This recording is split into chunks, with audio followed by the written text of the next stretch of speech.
تازہ ترین ویڈیوز کے لیے چینل کو سبسکرائب کر کے بیل آئیکن اور آل نوٹیفیکیشن پر کلک کریں تاکہ آپ کو ملے ہر خبر سب سے پہلے۔ ناظرین، عالمی وبا کورونا کیسز میں اضافے کے باعث مظفر آباد میں تمام سرکاری اور نجی اسکولوں کو ایک ہفتے کے لیے بند کر دیا گیا۔ تفصیلات کے مطابق تیزی سے بڑھتے کورونا کیسز کے باعث احتیاطی اقدامات کے طور پر مظفر آباد میں تمام سرکاری اور نجی اسکولوں کو ایک ہفتے کے لیے بند کر دیا گیا۔ اس حوالے سے سیکرٹری تعلیم مظفر آباد نے نوٹیفیکیشن بھی جاری کر دیا، جس میں کہا گیا کہ اسکول یکم سے 7 فروری تک بند رہیں گے اور اس کا اطلاق تمام نجی اسکولوں پر بھی ہوگا۔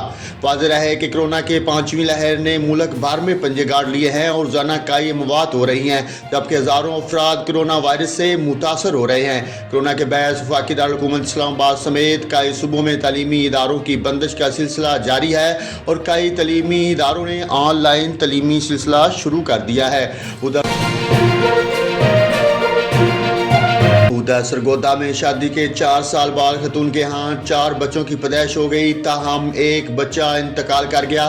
تفصیلات کے مطابق گورنمنٹ مولا بخش ہسپتال میں سرگودا میں بلوال کے رہائشی شہد احمد کے ہاں شادی کے 4 سال بعد 4 بیٹوں کی پیدائش ہوئی۔ بچوں کے والد نے بتایا کہ وہ اور اس کی اہلیہ بیٹوں کی پیدائش پر بہت خوش ہیں، تاہم طبی امداد کے دوران ایک بچہ جان بحق ہو گیا۔ بچوں کو مزید بہتر دیکھ بھال کے لیے سول ہسپتال کے بچوں کی وارڈ میں منتقل کر دیا گیا اور ڈاکٹروں کے مطابق ماں اور بچے صحت مند اور تندرست ہیں۔